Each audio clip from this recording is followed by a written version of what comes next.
first started making theater because I was a very shy kid. So it was a way to act and relate to other people. That was the initial appeal, to pretend you were somebody else and to have a relationship to other people, which was very hard for me in real life. Hello and welcome to Artifacts, a living archive dedicated to preserving the first-person stories of queer, avant-garde, and underground culture, told by those who lived it. Today's episode is part of our series Downtown Performance, produced in collaboration with NYU Skirball, spotlighting the radical artists who reshaped New York's theatrical underground. In this episode, we hear from Richard Foreman, legendary founder of the Ontological-Hysteric Theater. His formerly experimental productions traded narratives for a trip through Foreman's mind. Inspired by the living theater and underground film, his unique blend of noise, intellect, and disruption completely changed the rules of performance. This interview for Artifacts was Richard Foreman's final recorded interview, captured just months before his passing. A vital document of an artist reflecting on a lifetime of theatrical provocation. Let's begin.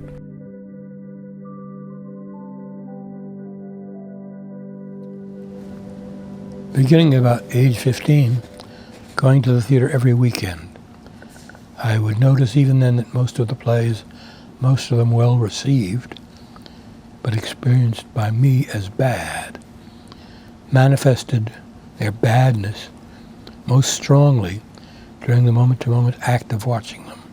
But a week later, the moment-to-moment badness tended to fade. Yeah. Moment by moment, I'd sit in the theater, I'd think, this is so bad.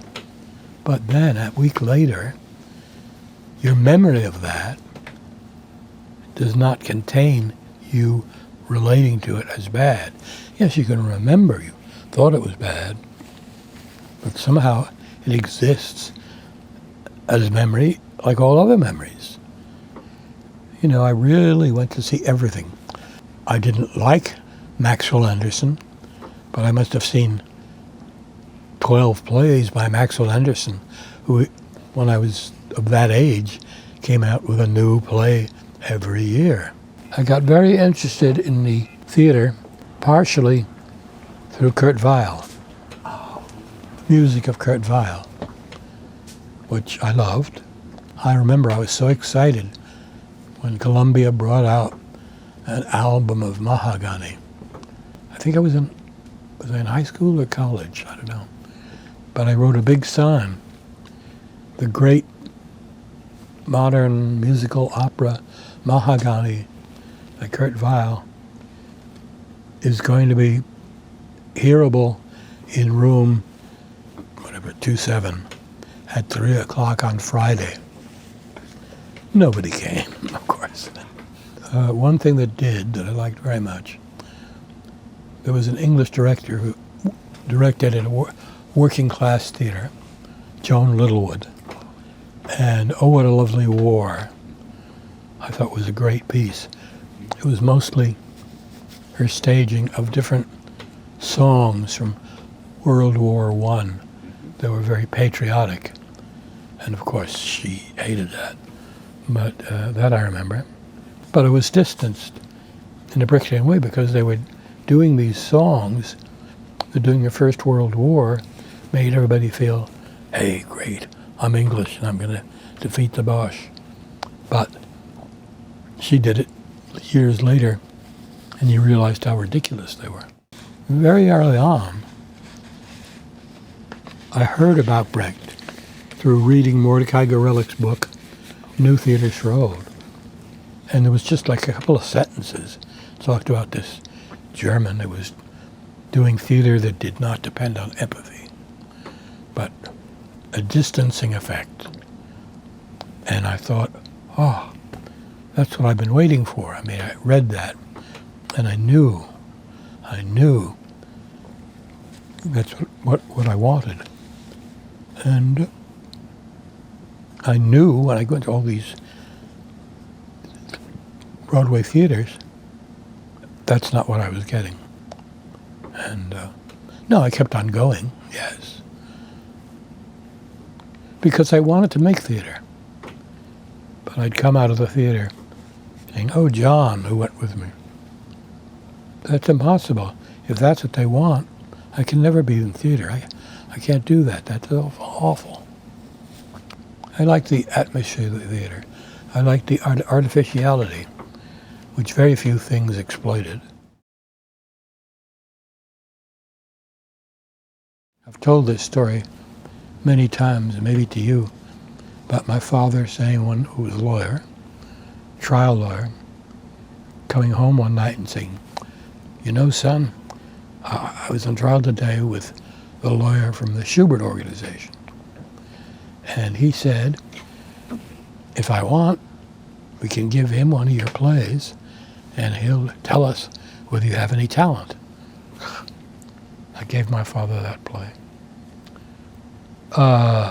3 days later, I got a phone call. Is this Richard Foreman? Yes. Hello, this is Alvin Cooperman. I'm the director of the Schubert Foundation. I've just read your play. I think it's very good, and I think I have a producer for it. Because he convinced my father that I had talent, you know. Well, it wasn't great exactly, because then when I started doing my own plays, which were much more advanced and radical, they didn't get it. And once or twice my father got pretty angry. He said, why are you doing that kind of thing? You know? That didn't stop them from following my work, even to the extent when I did a play in France, several plays in France, they would come and see them in France. Knowing that, I felt obligated to do exactly what I wanted to do in the theater, as opposed to trying somehow to enter it and have a career. You know, they wanted me to be a lawyer. I suppose I could have been a very successful lawyer. Or maybe not. Maybe I would have hated it so much that I wouldn't be able to concentrate. Right. But I probably could have been a good lawyer. Writing briefs would be boring. Being a trial lawyer, which my father was, could be great. I was very good at that, even because I got lots of practice. Every night at the dinner table, my father used to say things that he knew would set me aflame. And we would have loud, violent arguments for half an hour. Friends of my parents would be there for dinner, and they'd say to my mother, oh, what's going to happen? I mean, you know, the way they were arguing, my mother would say, no, it's just something they do every night. They're just play acting. He certainly gave me many chances to demonstrate my dramatic skill every night. In retrospect, I think in Threepenny, Brecht was not pushing that line so much. And I got an unpleasant relationship with Lon Lenya, who came, and when we heard we were doing it at Lincoln Center, said, wonderful, darling, now I want to come to all the auditions. We never invited her.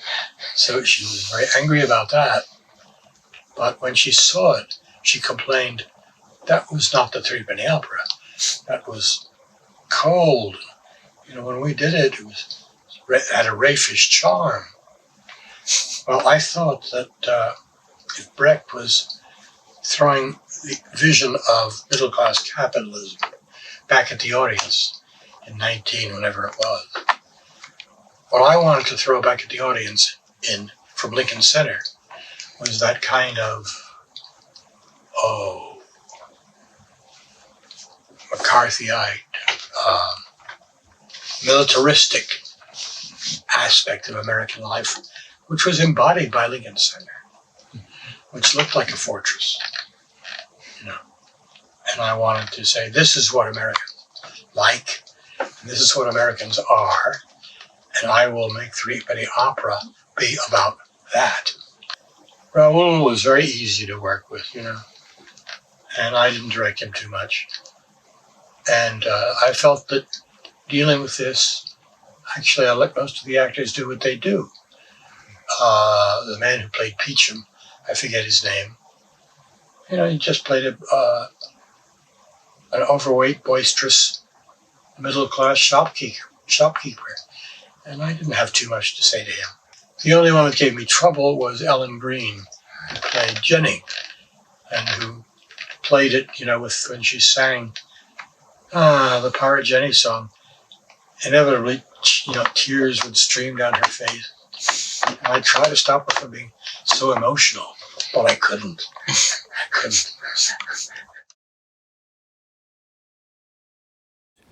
My mystical experiences, and I don't claim it special, was when I threw myself down on the bed, once in frustration, and the moment I hit the bed, it is as if my head turned into a globe. It was about 6 feet in diameter. Everything inside of me was on this transparent globe, and everything in the outside world was in this transparent globe. They were in the same place. Everything there at once, and it was all perfect. It was just ecstatic. I felt that way for maybe 20 minutes, which is a long time for an experience like that, and then it gradually faded. I haven't had any experience like that I can remember in the last 20 years, which is a kind of depressing thought in a way. I think it's because I wasn't trying to have such an experience. In those days, 20 years ago, I was very involved in trying to be in a mystical state. Now, I toss that away, like I toss everything else away. And the only thing that counts, I don't know if anything counts. Maybe that's the mystical experience. The desire went away because I don't think I ever really succeeded. And I think that to the extent that it succeeded, I concluded I was fooling myself. And it wasn't there. It wasn't something that was there, present in the moment, which is what I was always interested in.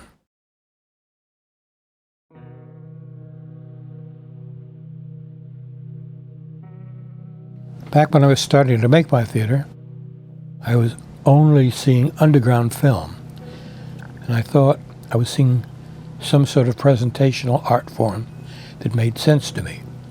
It seemed pure and ravishing and wonderful to me. I got to admit that I'm corrupt. It doesn't seem that way to me anymore. Now, it seems amateurish. So very little of it seems wonderful. I was devoted to it. It was a big thing in my life. On occasion now, when I look back at some of those films that were so important to me, they're not important, they're not interesting. So I really don't know how to answer that. It'd be easy to say, oh, well, they seem to unlock the doors to some other level, but I can't say that truthfully. Or maybe they gave me the courage to do my own work and not be afraid of it being amateurish or whatever it was. I just don't know. Now, I'm very interested again in somebody who did that, who's Gaspar Noé. He did that, but in the time back when, I was never that great a fan of Fellini, though now I am. Bresson is somebody who just did his thing. I always had trouble with Godard. I try to keep a radar open to detect if there are interesting things. For a while, I was totally enamored of Eyes Wide Shut. I thought that was the greatest film ever made for a while, and saw it many times. I don't anymore, but, I was somebody who went to everything that Jonas showed. And I first saw Flaming Creatures. I was knocked out. And I went back 13 times.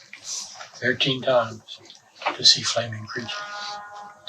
I never really got to know Jack. He was sort of scary. You know, Jack would do these plays that you'd go, they supposedly start at 11 o'clock at night. They'd go at 11 until 1. It was Jack futzing around, complaining he didn't have the right equipment. Nobody had swept the floor. And that was a great performance, watching Jack be irritated. But he was a great figure for me. Because again, as you were watching him prepare and have difficulty, the focus was not on something that referred to a story that was absent over here. It was kind of phenomenological. What's going on right now in front of your eyes? Mm-hmm. How is it breaking down? Mm-hmm. How is Jack delineating that breakdown? Mm-hmm. That's what was exciting. Mm-hmm. I was not watching Hollywood or European film at that point. Mm-hmm. But all the films that Jonas would show. And I was not consciously influenced, but I suppose I was. I mean, I saw everything, you know. I mean, the only conscious influence from that world that I had, Jack Smith, was a conscious influence. There was a community of sorts of filmmakers. Mm-hmm. I was not part of that because I didn't make film. Mm-hmm. I was sitting on the banks of the river watching everything happen. Mm-hmm. But I saw everything. You know, at one point Jonas said, Richard, you know, you're the person who has seen the most film along with me. Really? Well, because I would often go and just sit in his loft and look with him at these films that people were submitting that he never showed, that never showed the light of day. Not to consciously influence my theater. I mean, it's for others to say if I was unconsciously influenced by that. I was not aware of it. Mm-hmm. He wrote a weekly column in the Village Voice, which was a newspaper that existed in those days. And I started out reading the column and finding him so sympathetic in what he said.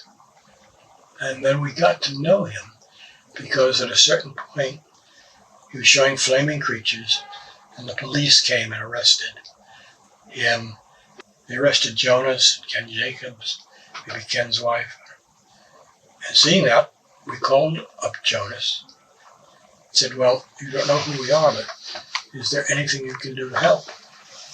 He said, well, come down and work in the office. And for me, I always said from the beginning that he was my spiritual guru because he was selfless. I mean, he just devoted himself to being able to show these films that everybody else thought were amateurish trash. And he thought they were the great art of our time.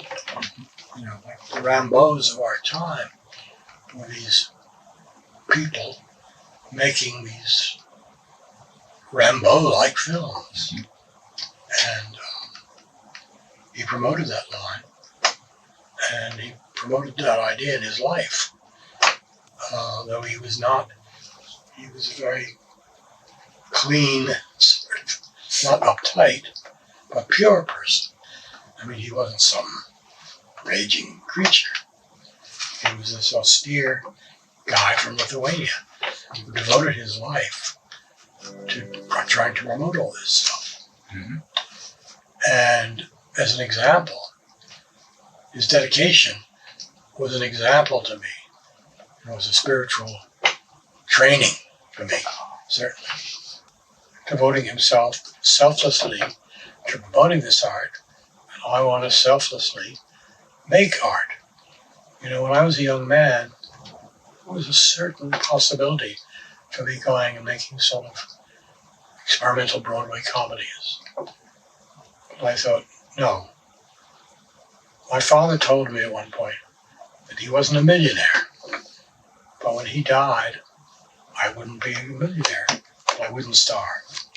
I thought, that being the case, I'm not going to try to be a young, I always thought of this playwright, Murray Schiskell, who was, wrote sort of what were deemed imaginative fantasy comedies for Broadway. I thought, no, I'm going to do what I really feel here that I want to do, because I'm not going to star. So it would be immoral not to follow that bend. And that's what I did with Jonas as an example of somebody who did that before me. I have evolved a style that how it is now with us in consciousness. I don't speak in generalities. I show the mind at work moment by moment. Most everybody thinks in inherited abstractions, idols. So, of course, the realism of my theater seems to be unreal to most people. Well, I think that's true.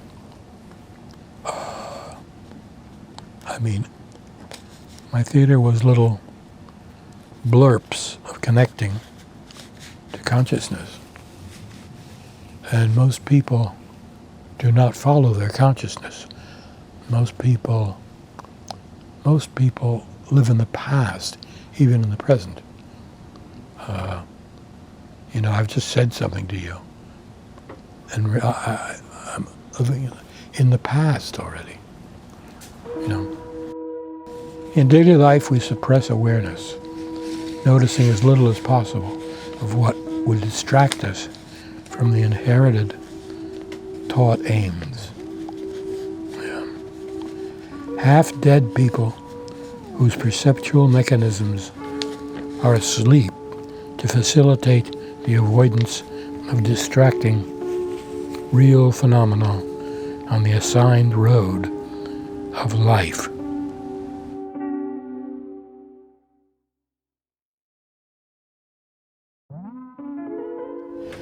No, I don't like working with the actors much. I like them. Some are very talented. I'm not putting them down, but they don't interest me very much. Occasionally I work with somebody where I sit back and go, wow, whatever you're doing, do it. But it's different because it's a process of social interchange. I tend to be a hermit, and one of the reasons I've stayed in the theater is it has forced me to deal with people because I don't want to dry up. That experience of dealing with actors is not that interesting because I would prefer to say to anybody, just, okay, do what you do, and then have the option of cutting them in the final version or using it. And I've been lucky once or twice to have performers that were perfect. I didn't have to tell them anything. I prefer that actors do what they wanted to do. Now, usually what they wanted to do wasn't that pleasing to me. But that's the game you have to play when you're in the theater. It's probably one of the reasons I stopped making theater. I wanted the actors just to be there, and then I used it. Working with actors, helping mold the actors to give a performance that is different from what they were was never of any interest to me. Working with them on a psychological level to try to bring out certain responses to situations, the normal work that a sort of method director would do with an actor. But in the end, none of that interested me, because mostly what I hated about the theater was the actor and the use of inflection. The actor using inflection to get the audience to go along with the actor, whether he was being angry, loving, whatever he was being. And I hated that. And that was why I hated actors. You see, if I was going to do a play, let's say this was the play, and the first line was, "No, I don't like working with the actors much." What would I do? The actors would come and sit on the stage, and I'd look at them, and I'd turn and have my back to them, and I'd be facing the wall, you know, and somebody would whisper something in my ear. I'd say, no. They'd try to pull me. I'd say, no, I don't like working with actors very much. But then I'd think, I don't want to just act like I'm afraid to tell them that. So I'd go up to them and I'd say, no, I don't like working with actors very much. And don't hit me. I don't know. I mean, no, I know you wouldn't hit me. You'd be afraid to hit me because you want this part. I would never try to make actors do things that did not seem natural to them. I would watch the actors very carefully. I would see what they did, the way they sat. Now here, the way you're staring at me. That's good. I would try to use that stare. Oftentimes, ask an actor to do something, and they didn't do it too well. It wasn't good. I'd say, no, okay, forget it. The actors would say, no, let me work on it, Richard. I can make it good. No, forget it. I don't want that. I only want things that you can do easily and well. I think I was a very good observer. Outside of the theater? No, couldn't care less. But inside the theater, I would watch everything. I would see how you hold your hands, how you hold your forearms. I mean, what was I going to, suppose I went to the dentist. So I observed the dentist. How am I going to use that? He's the dentist. He's not going to be in one of my plays. And I did not want to take some trait of his, it was interesting, and try to glue it on some actor, because that wasn't what the actor. I had to find out what belonged to the actor. Now, one of the things that made me very sad, I worked in many plays, maybe 12 plays, with a guy who worked in a studio cutting film, very shy guy, by the name of Bob Fleischner. And somebody told me, after he died, that Bob always wondered, was unhappy, that I never praised his performances, which made me feel very sad. I used him all the time, you know.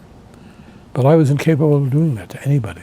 You know, the theater basically is a group of people and a director who's saying all the time, "Oh, darling, that was great. Oh, that was great." I never did that. I couldn't do that.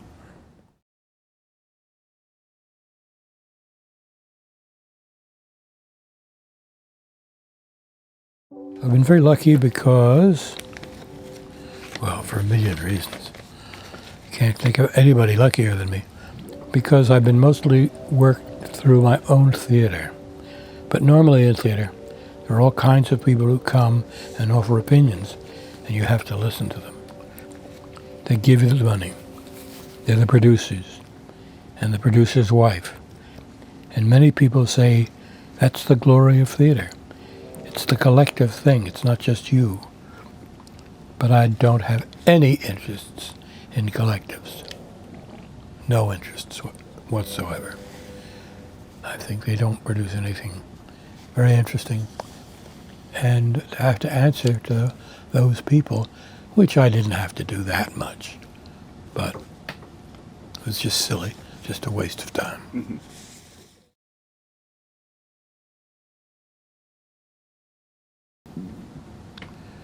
Well, of course, my events were rehearsed and rehearsed and rehearsed. So there wasn't real interrupting going on. But I tried to build into the structure things that would defy expectation, which would be seen as interruption of normal discourse. But, as opposed to people who made happenings or something like that, which included real interruptions, I was not interested in real interruption. I wanted everything to be done exactly the way I wanted it to be done, which I think maybe was a limitation of my part,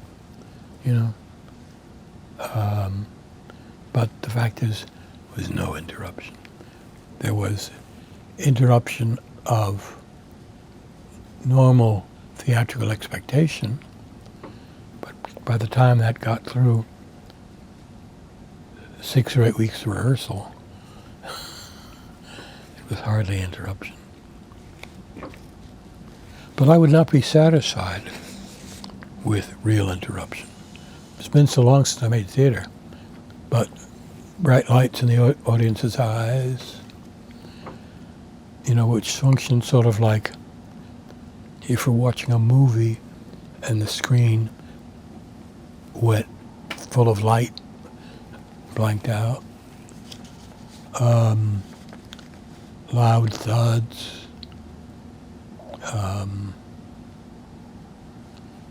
all the techniques that I used that people often didn't like. Yeah, I think my sets were great. It was the first thing I did when I knew I was going to have a production in the next year. And I would work on them long and hard, and I would throw out oftentimes 12 versions. It would be okay. I think this is the set. I'd go to sleep. Next morning, I'd look at it. No, it's not good enough. And the sets were always an attempt to make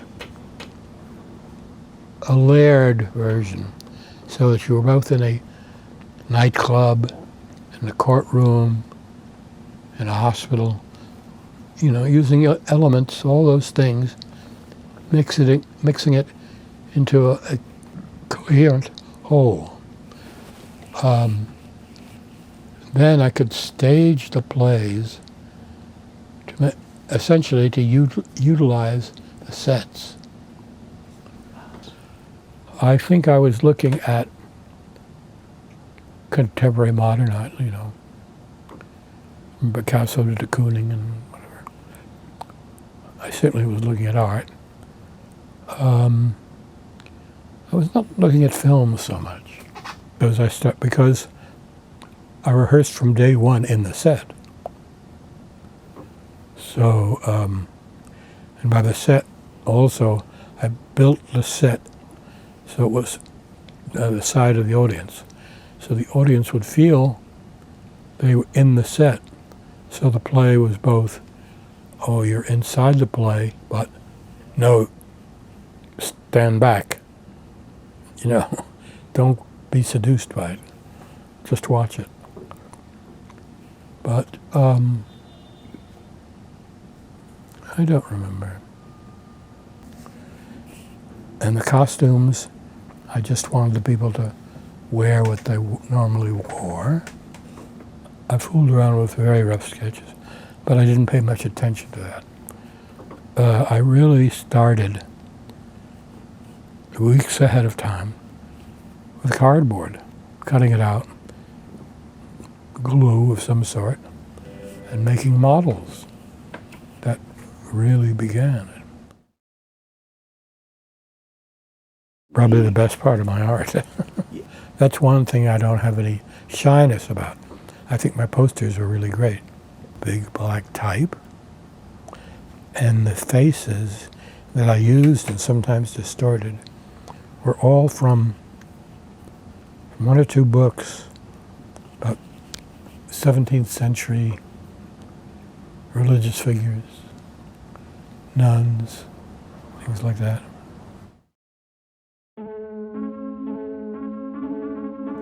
stage it. Try to make the compositional aspect be in relief. The structure, as it were, not the structure in time, but the structure of the moment. I don't know what to say about that because I've never been interested in things developing in time, like a normal narrative. I've been interested in the moment, in the depth of the moment. I don't know what else to say. Each moment, a unit of joy coming into itself. Things bleed in unexpected ways into other things. A reverberation machine. That's what my plays are. The theme is sequence of things. The theme is everything that wants to be written and how. The great man radiates because he's in touch with the preconscious density and variety and roundness of his being. The other kind of man is a narrow man who never leaves the narrow road and narrows himself. So he better fits the architecture of the road itself. Well, that's just a slightly pretentious way of saying. Most people do what's expected, you know. And of course, it's very hard to do what is not expected. We are so conditioned that, you know, it's very hard to escape our conditioning. All of us have been conditioned since we were kids. So that's very hard to escape. And I don't know if I escaped that or not. Maybe not. Maybe not. Drama, old. What I reject is people trying to make the inside, their subjective life, and the outside world cohere. That's a bad way to live. That's a living death. To live as a human being is to consciously live the tension between wish and reality.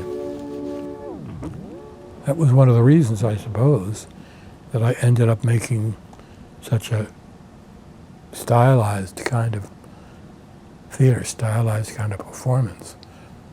Because what surrounded me was awful, as far as I was concerned. Never fulfill, never deliver. That just means,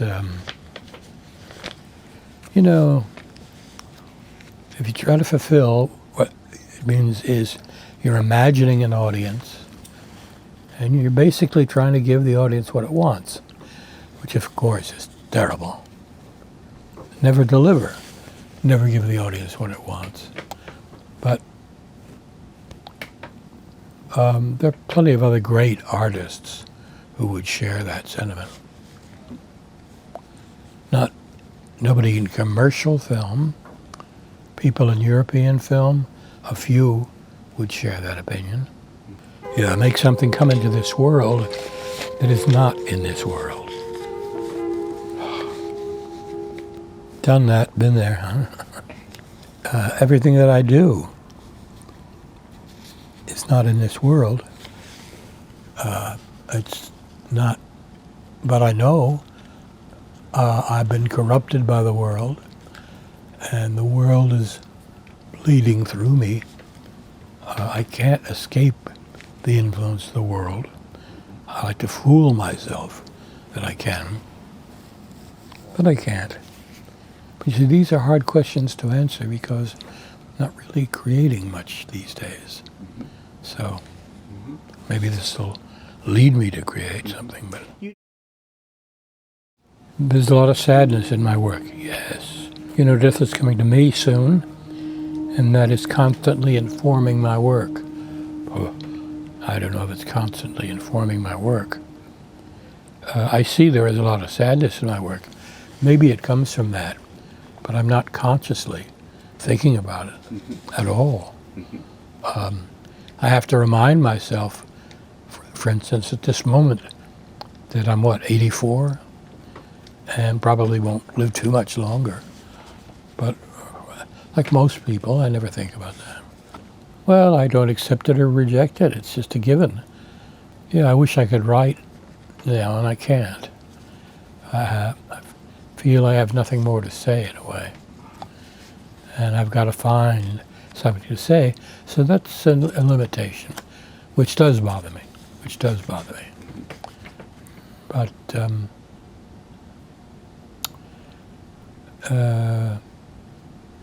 be better if somebody could ask me questions and I would answer. But I know that nobody would be asking me the right questions. Artifacts is a free oral histories platform.